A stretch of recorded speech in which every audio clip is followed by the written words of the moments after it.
할렐루야.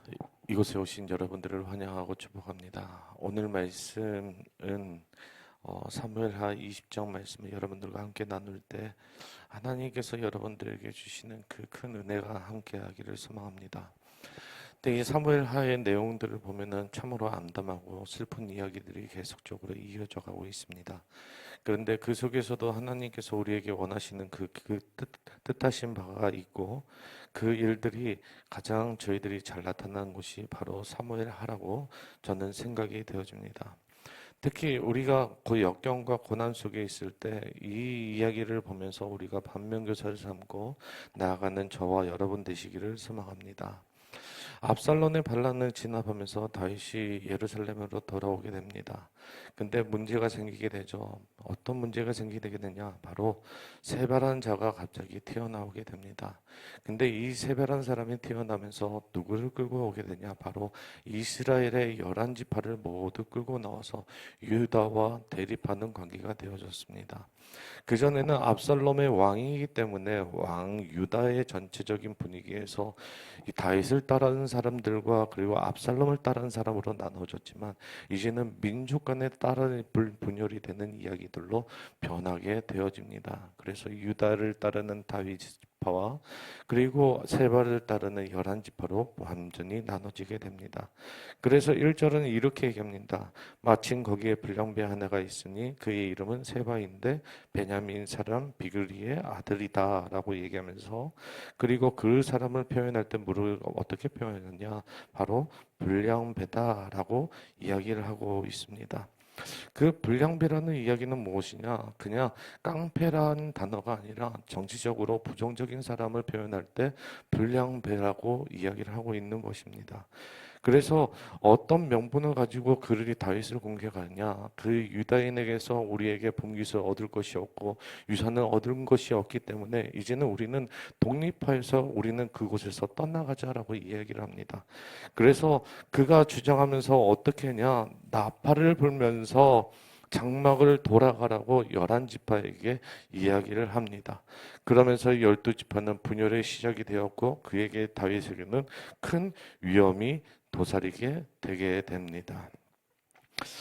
세바는 주도권을 주기 위해서 분열을 택했고, 그 결과 매우 위험천만한 이스라엘의 붕괴의 시작이 되었습니다.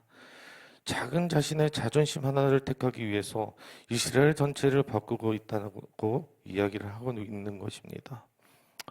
그런데 다윗은 이때 다른 모습을 보여주게 됩니다. 어떤 모습을 보여주게 되냐? 바로 하나님의 왕권을 회복하기 위해서 자신의 것들을 되돌아보고 다시 회복하는 것을 보고 있습니다. 어떤 일이냐? 바로 후궁들 10명을 더 이상 침실에 두지 않는 것입니다. 그 10명은 누구였냐? 바로 압살롬에게 관계를 맺었던 후궁 10명이었습니다.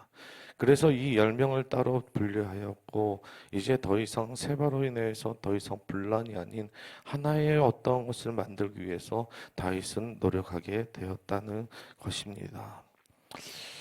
사람은 분열하기 참 쉬운 동물인 것 같습니다. 어디든지 가게 되면 분열이 있고, 내 생각이 틀리면 너의 생각이 틀리고, 그리고 그 속에서 언제든지 갈라설 수 있는 것이 바로 인간입니다. 그런데 그럼에도 불구하고 다윗은 그 하나의 뭔가를 위해서 이끌어 나가려고 하는데, 그것은 무엇이냐, 바로 하나님 나라를 온전하게 이루는 목적이 있었다라는 것입니다. 그 하나님의 나라를 이루기 위해서는 나의 욕심도 버려야 되고 내가 가지는 것도 버릴 줄 아는 사람이 되어야 된다는 것입니다. 왜냐하면 하나님의 나라는 하나님의 뜻으로 이루어지고 하나님의 의로 이루어지기 때문에 그렇습니다. 하나님의 뜻과 하나님의 의를 이루기 위해서는 우리는 분명하게 알아야 될 것은, 우리는 하나님으로부터 훈련받은 자만이 그런 삶을 살 수 있다라는 것입니다. 우리의 인생에 있어 삶은 습관으로 이루어져 있죠. 습관으로 이루어지는 것이 우리의 삶입니다. 아침에 일어나서 그리고 일터에 나가고 그 자는 시간이 매일 습관과 같이 일어나게 됩니다. 아침에 일어나서 이빨 닦고 그리고 머리를 감고, 그것 역시 우리 역시 습관적으로 살아가게 됩니다. 어떤 사람은 내가 즐거워하는 취미로 인해서 내 일상이, 내 삶이 그것이 습관이 되어서 그것을 반드시 하지 않으면은 자지 못하는, 내가 살아가지 못하는 사람도 있습니다. 저에게도 그런 게 하나가 있는데 그것이 뭐냐? 믹스 커피입니다. 믹스 커피를 늘 달고 사는데 자기 전에 꼭 2봉지를 타서 먹습니다. 잠 못 자냐고요? 꿀잠 잡니다. 2봉지 먹고 꼭 잡니다. 저희 아버지도 먹고 잡니다. 그것이 습관인 것이에요. 그것이 좋든 나쁘든 그것이 습관이 이루어서 우리의 삶을 이루어가는 것입니다. 그런데 그런 모습이 우리 삶에서도 그렇게 나타난다라는 것입니다. 그것이 나에게 부정적이든 긍정적이든 그런 것이 중요한 것이 아니라 그 삶에서 나에게 습관으로 이루어진 것들이 나의 삶에 표출이 되어서 그 표출된 삶이 나의 삶을 어떻게 나타내는지, 나를 어떻게 드러나는지 그것을 보여주고 있다라는 것입니다. 그런데 그 모습 중에 요압이라는 사람도 그렇고 세바라는 사람도 그렇고 다들 각자의 감정대로 이루어지는 것을 오늘 보게 됩니다. 저는 이 말씀을 보면서 우리에게 꼭 지금 필요한 사람들은 어떤 사람일까라는 고민을 하게 되었습니다. 다윗이 너는 이 사람 아비사를 꼭 살려야 해서 이 사람을 통해서 중지할 사람이 필요해 라고 이야기를 했지만 아비사를 죽여버리는 요압이 있었고요. 하나님의 말씀을 따르게 해서 하나님께서 기름 부어서 세워진 다윗이 있음에도 불구하고 그 다윗을 무시하고 죽이려는 세바가 있었고요. 다 자기의 뜻대로 하고자 하는 마음이 있었다는 것이에요. 그런데 오늘 이 시간 우리에게 보여주고 있는 하나님의 말씀은 무엇이냐? 그런 사람들보다 진정 하나님의 말씀과 뜻대로 살아가는 훈련된 사람이 필요하다라는 것입니다. 하나님께서 훈련된 사람은 무엇이냐? 다시 얘기하면 충성된 사람이 필요하다라는 것이에요. 이 충성된 사람을 다시 말로 표현을 하면 믿음이 있는 사람이라고 이야기를 할 수 있는 것이에요. 이 믿음이 있는 사람들은 예수 그리스도의 길을 따르는 사람인 것이에요.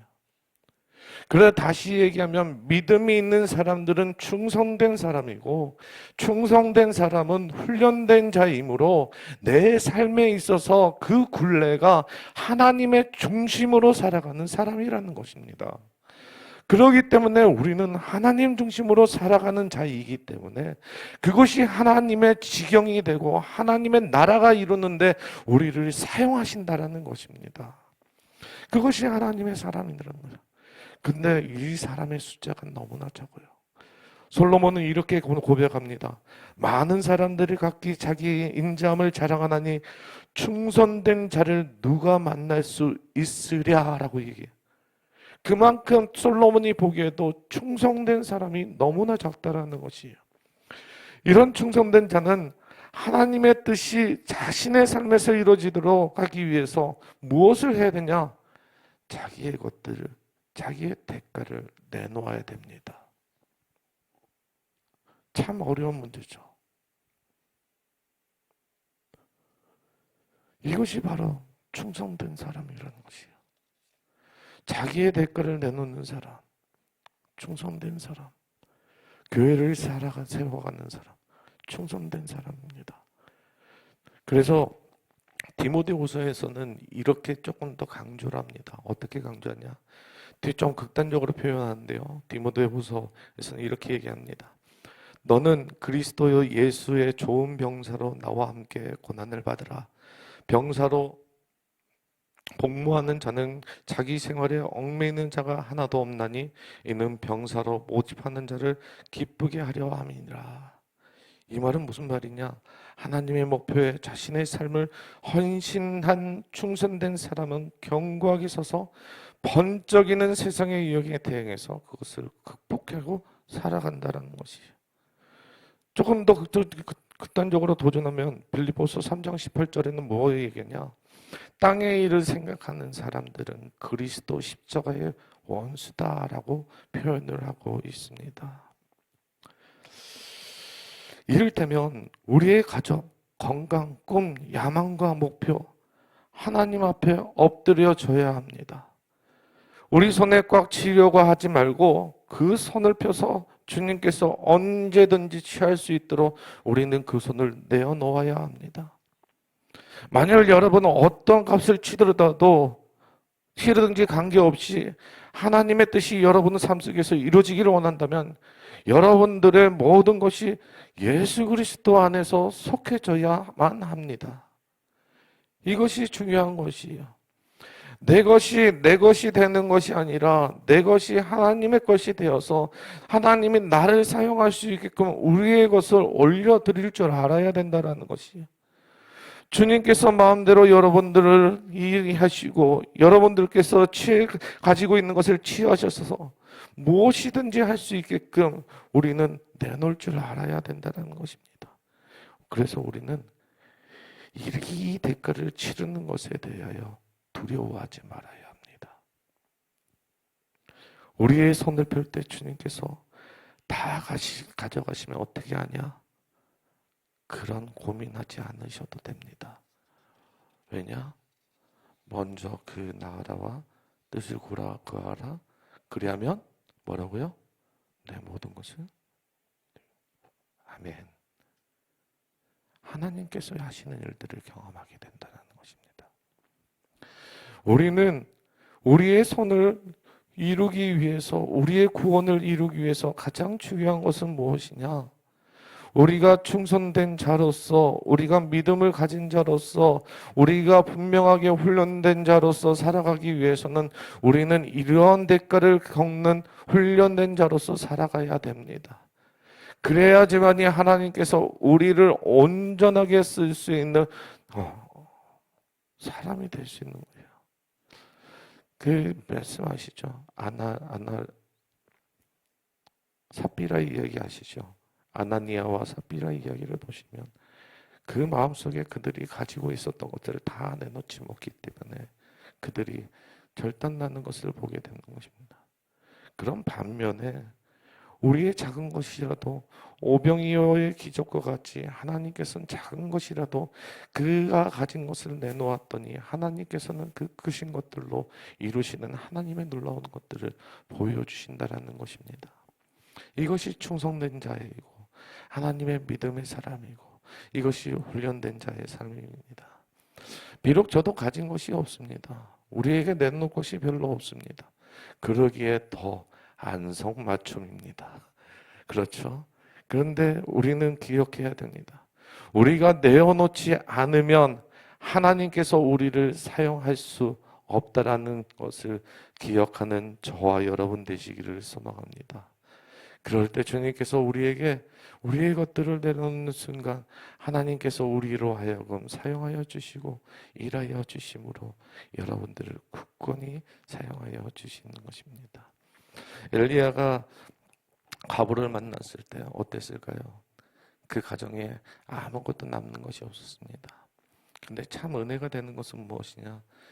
그 엘리야가 그가 남은 것을 그가 받아 먹고 나서 그 가정에 축복을 하고 그 가정에서 기름이 마르지 않는 놀라움이 일어나게 되었습니다. 그 은혜가 무엇일까? 내가 가진 마지막 그것이 중요한 거 아닌 것 같아요. 내가 가지고 있는 것들을 하나님께 온전히 드릴 수 있느냐가 중요한 것인 것 같아요. 그랬을 때 하나님께서 사용하시는 것들 자체가 내 손을 통하여서 하나님의 영광 돌릴 수 있는 그 자리에 세워주시고 그 손으로 인해서 마르지 않게끔 우리를 인도해 주신다는 것이에요. 그 은혜가 우리 속에 있어야 되는 것이에요. 그 은혜가 우리 속에서 펼쳐져야 되는 것이에요. 그럴 때 우리가 진짜 하나님의 일들을 경험하게 되고 하나님의 삶을 살아갈 수 있게 될 줄 믿습니다. 오늘 이 시간 함께 기도하길 소망합니다. 이 시간 기도할 때 주님, 우리로 아버지 하나님 앞에서 훈련된 자가 되게 하여 주시고 충성된 자가 되게 하여 주시고 믿음을 갖는 자가 되게 하여 주시옵소서. 우리 하로 하여금 그 믿음을 가지고 우리의 것들을 내어놓게 하여 주시고 그 어떤 것이든지 내려놓고 하나님께 순종하며 우리가 나아갈 수 있는 저희들이 되게 해달라고 이 시간 기도하며 주여 한번 외치면서 기도하며 나가도록 하겠습니다. 주여